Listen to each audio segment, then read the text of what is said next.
इस वक्त हम टंडो आदम में मौजूद हैं और यहाँ पर 600 ख़ानदानों में राशन की तकसीम का मरहला जारी है। पूरे सिंध की तरह बल्कि यहाँ भी काफ़ी नुकसानात हुए बारिश और सैलाब की वजह से।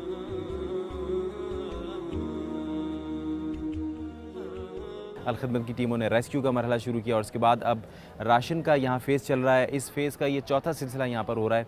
इस वक्त टंडो आदम में 10,000 से ज़ायद ख़ानदानों में राशन तकसीम किया जा चुका है। इससे कबल जो पके पकाए खाने की एक्टिविटीज़ थी वो जारी हैं। खैमा बस्तियाँ लोगों को बनाकर दी जा रही हैं ताकि वो अपनी ज़िंदगी को किसी हद तक एक मोमेंटम में ला सकें।